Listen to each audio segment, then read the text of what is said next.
આપણા કયા દોષોની નિવૃત્તિ છે? ધ્યાન દેજો વૈષ્ણવ. બ્રહ્મ સંબંધથી આપણા કયા દોષોની નિવૃત્તિ છે? આપણી સેવામાં બાધક ન કરે એવા બધા દોષ બ્રહ્મ સંબંધથી બળી જાય છે. બોલો, દૂર થઈ જાય છે. પણ આગળ પાછા પ્રભુને પ્રાપ્ત કરવા માટે તો સેવા કરવી જ પડે છે. ચાહે એ પછી નામ સેવા કરો કે સ્વરૂપ સેવા કરો. એટલે આચાર્યચરણે આજ્ઞા કરી. જોજો, પૂજા માર્ગનો એક નિયમ છે.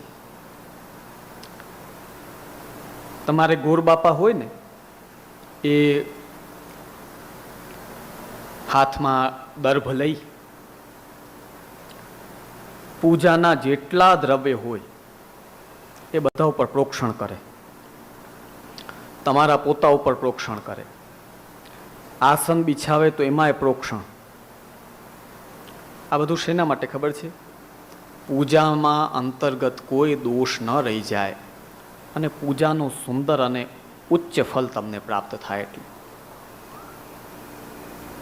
શાસ્ત્રો કહે છે, અપસર્પંતુ તે ભૂતાહ પવિત્રમ કુરુ ચાસન. દેવતાને કહેવાય કે આપ બિરાજીને આસનને પવિત્ર કરો. હવે કોઈ અન્ય માર્ગી આપણા માથે આંગળી ચીંધે કે ભાઈ તમે દીક્ષા તો લઈ લીધી, પણ સેવા અંતર્ગત અનેક પ્રકારના દોષો તમારા થાય, તો તમારા જે ભગવાન છે કે તમારો જે વિભવ છે, તમારી જે મૂર્તિ છે, હું સાદા શબ્દોમાં સમજાવું છું, આપણું જે સ્વરૂપ છે શ્રી ઠાકોરજી,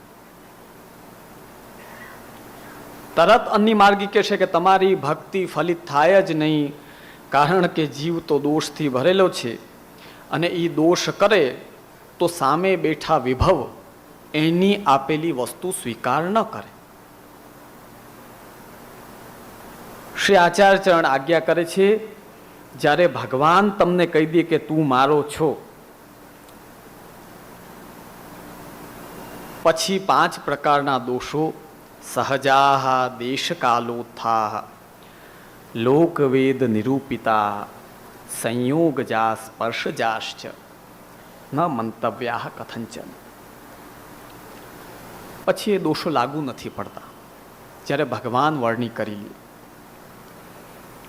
હું ઘણીવાર દાખલો દઉં સમજાવવા માટે કે આપણે પોતે વાતચીત કરીને છોકરીને પસંદ કરી હોય, પછી એના હાથની બળેલી રોટલી હોય ને અને અડધી પકવેલી ચા હોય ને એ ગમે, અને ન પસંદ કરેલી સારામાં સારો શીરો બનાવે ને તો એ ગળે ન ઉતરે. બોલ, તમારા અહોભાગ્ય છો કે તમે બધા વૈષ્ણવો, પુષ્ટિ માર્ગી વૈષ્ણવો, ઠાકોરજીના પસંદ કરેલા ભક્ત છો. વૈષ્ણવજનો,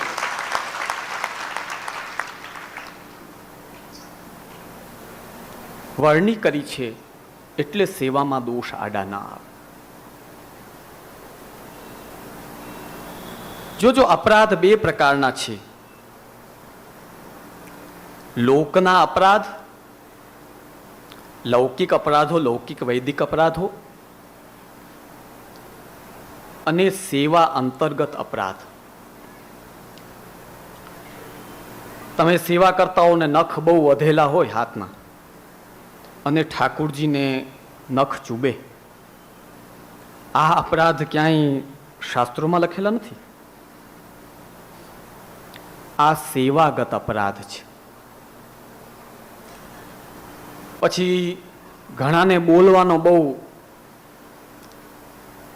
લટકો હોય, સેવા કરતા કરતા શાંતિની ત્યાં બોલ બોલ બોલ કરતા, તો મોઢામાંથી થૂક ઉડે. આ બધા સેવા અંતર્ગતના અપરાધ કહેવાય.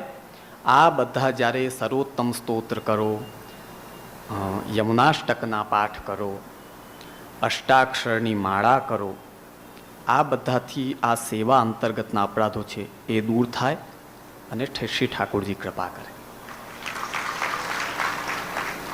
શ્રી મહાપ્રભુજી જે અપરાધની વાત કરે છે એ પૂજા માર્ગ અંતર્ગત દેશ કાલ આદિ સહજ જે અપરાધો છે દોષો છે,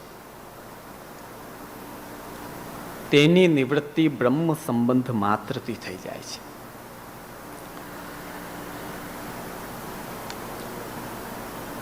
બ્રહ્મ સંબંધ એટલે કે સિદ્ધાંત રહસ્ય અંતર્ગત આચાર્યોએ પોતાના મત આપ્યા છે. હું તમારી સામે સંસ્કૃતમાં બતાવીશ, પણ તેના ખુલાસા કરીશ, ચિંતા નહીં કરો. હવે અમારે જન્મઘૂંટીમાં જ અમારા મોટા કાકાશ્રીએ ને પિતાશ્રીએ ને અમારા 6 કાકાઓએ સંસ્કૃત જ પીવડાવી છે જન્મઘૂંટીમાં. શું કરીએ બોલ? આ હકીકત કહું છું. મેં પોતે વાતાવરણ જોયું છે કે અમારા ઘરમાં વાતચીતથી લઈને ચર્ચા વિચારણા બધી સંસ્કૃતમાં જ થતી હોય. તો શ્રી ગોકુલનાથજી સિદ્ધાંત રહસ્ય ગ્રંથની ટીકામાં આજ્ઞા કરે છે, બ્રહ્મ સંબંધ કર્ણમ નામ કિમ એતન માર્ગીય આચાર્ય દ્વારા ભગવન નિવેદનમ. કાલે આપણે ચર્ચા એની બાહ્ય કરી હતી કે કોઈ પૂછે કે બ્રહ્મ સંબંધ એટલે શું, એ સમજાવવાનું. હવે આ ટીકા, જે ટીકા એટલે તમારા ગુજરાતીમાં જેને ટીકા ટિપ્પણી કહેવાય એ નહીં, કોઈ વસ્તુને વ્યાપક રીતે વ્યાખ્યા કરીને સમજાવવું તેને સંસ્કૃતમાં ટીકા કહેવાય. તમારે એમાં જો કોઈ એમ કહો કે ભાઈ ફલાણા ભાઈ ટીકા કરતા હતા, શું મતલબ થાય બોલ? બુરાઈ કરવી કોકની, કોકના માટે ખરાબ બોલવું એટલે ટીકા કરવી. હવે હું આગળ ક્યારે પણ ટીકા શબ્દ બોલું આ પ્રવચનો અંતર્ગત, તો એ વ્યાખ્યા રૂપમાં તમારે સમજવી. આ કોઈ ટીકા કે કોઈની બુરાઈ નહીં. બ્રહ્મ સંબંધ કરણમ નામ કિમ?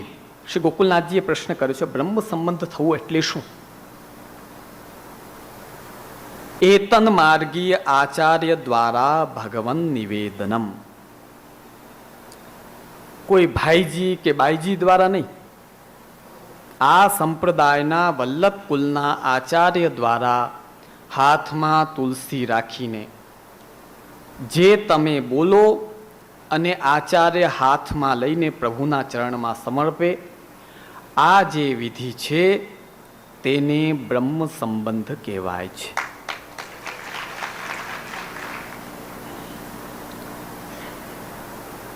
બીજું,